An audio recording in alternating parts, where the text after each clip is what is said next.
नमस्कार दोस्तों। आज मैं दिसंबर 2021 में पूछे गए कंपनी लॉ सीएस एग्जीक्यूटिव के एग्जाम में कंपनी लॉ के पेपर का क्वेश्चन 2A के ऊपर बात कर रहे हैं। Question number 1 and question number 2 पहले के 2 वीडियो में हम बता चुके हैं।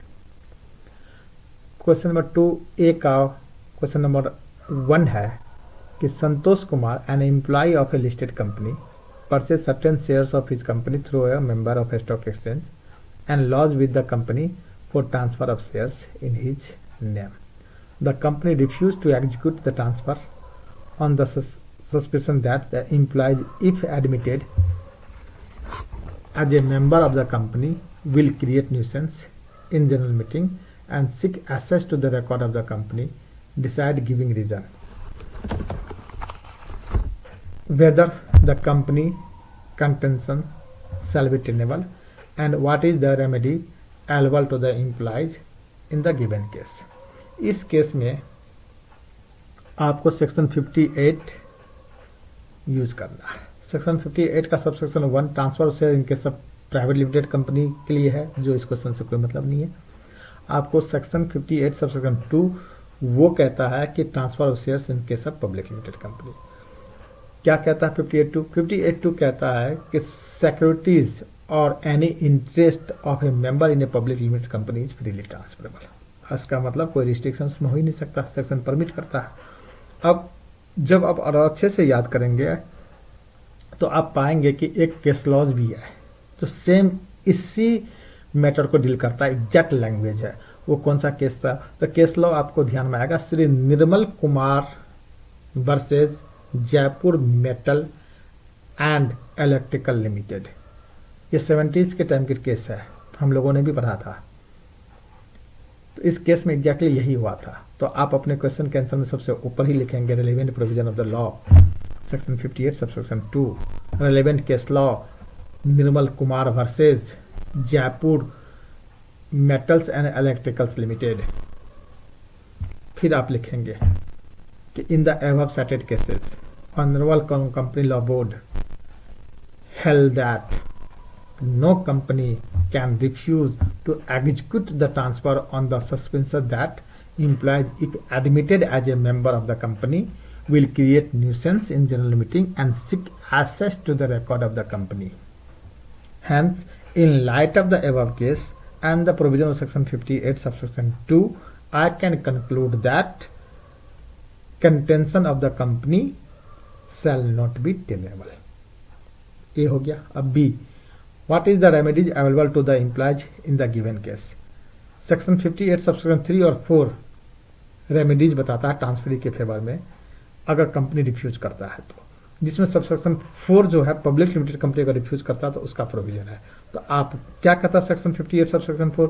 सेक्शन 58 सबसेक्शन 4 कहता है if a public limited company refuse to register share transfer in the favor of the transferee within 30 days from the date of the submission of the document to the company, then in that case the transferee may apply to the NCLT within 60 days from the date of such refusal to seek permission or direction of the NCLT for registration of such transfer.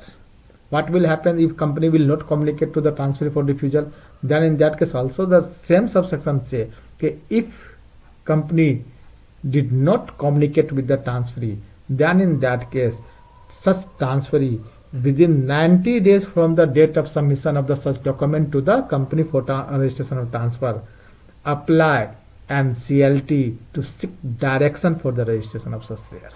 This is the remedies available to Santosh Kumar. Now question number 2.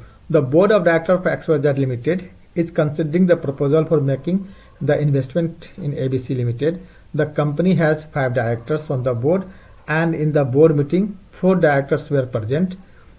3 of them given consent to the proposal and 1 director abstains from voting. Comment on the same. तो आपको इस question का जवाब कैसे देना? एक question का जवाब देने के लिए चूंकि XYZ लिमिटेड एबीसी लिमिटेड में इन्वेस्टमेंट करना चाह रहा है, इसलिए inter corporate loans and advances और इंटर कॉर्पोरेट इन्वेस्टमेंट का ये प्रोविजन है। तो इंटर कॉर्पोरेट इन्वेस्टमेंट के लिए 186 आपको देखना पड़ेगा। फिर ये बोर्ड ऑफ डायरेक्टर्स ये प्रपोजल कंसिडर कर रहा है तो आपको पावर और बोर्ड देखना पड़ेगा, सेक्शन 179 सब सेक्शन 3 देखना पड़ेगा। फिर चूंकि 5 में से 4 डायरेक्टर है, उसमें से एक डायरेक्टर मीटिंग में वोट ही नहीं कर रहा है, तो 3 डायरेक्टर कर रहे हैं, तो आपको कोरम के भी प्रोविजन देखने पड़ेंगे। इन तीनों को मिलाने के बाद पाएंगे चूंकि 5 में से 4 प्रेजेंट है उस मीटिंग में, इसका मतलब कोरम प्रेजेंट है, तो कोरम का रिक्वायरमेंट पूरा हो गया, मीटिंग इज ड्यूली कॉन्स्टिट्यूटेड। और उसके बाद क्या है कि अज्यूम करना पड़ेगा, क्योंकि क्वेश्चन साइलेंट है, तो अज्यूमिंग दैट कि investment proposed by the XYZ into ABC Limited is within the limit especially under 186, that is 60% of paid up capital and free reserve. Hence, the board of director can consider that proposal in the said meeting, and the proposal considered in the said meeting is valid. Right. और question number 3 क्या कहता है कि examine the validity of the following. XYZ limited wants to declare the dividend out of current year profit without adjusting the previous year carry forwarded losses and depreciation। State question है section 123 subsection 1 का। Section 123 subsection 1 ये permit करता है कि any company can declare dividend out of the current year profit after adjustment of the depreciation. It is not talking about the accumulated depreciation and accumulated losses. It can be considered only if the dividend is to be declared out of the free reserve and accumulated profit of the previous year. But in the given cases, dividend is to be declared out of the current year profit. Hence, XYZ Limited can declare dividend out of the current year profit without adjusting previous year carry forward losses and depreciation, because section 123 subsection 1 permits that. Question number B. Board of Directors of XYZ Limited wants to declare interim dividend after end of the financial year. ये कहाँ, ये section 123 subsection 3 का question है। तो section 123 subsection 3 क्या कहता है? तो section 123 subsection 3 कहता है कि a board of directors may declare interim dividend any time during the financial year or any period starting from the closing of the financial year up until the date of the annual general meeting, और in the given case financial year खत्म होने के बाद कर रहा। Section 123 section 3 के mandate के अंदर है, तो आप इस क्वेश्चन का आंसर लिखेंगे yes, board of director of XYZ limited can declare interim dividend after ending of the financial year but before the date of the annual general meeting, because this is within the preview of section 123 subsection 3 and that provision permit to do so, right? तो question number 3 हो गया आपका। अब question number 4 कहता है कि ABC Limited has not satisfied any condition specified as per section 137 of the Companies Act for current financial year. The company has filed financial statement as per XBRL taxonomy for the previous financial year. Is ABC Limited still required to file financial statement as per XBRL taxonomy for the current financial year? ये question आपका सीधे निकल के आ रहा है rule 3 of the XBRL rule से। तो rule 3 of XBRL rule क्या है? तो rule 3 of the companies filing of documents and forms in XBRL rules 2015 का रूल 3 कहता है कि if a company file its document in XBRL form, then even if the company is not falling under the specified company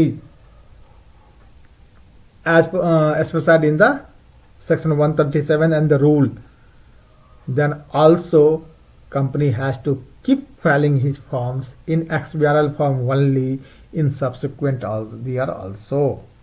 इसका मतलब क्या हुआ? तो आप ये लिखेंगे कि in accordance with the section 3, in accordance with the rule 3 of the XBRL rule, every company once file in XBRL, then in the subsequent year also it has to file in XBRL form only, even though company failed to meet the requirement as given under section 137.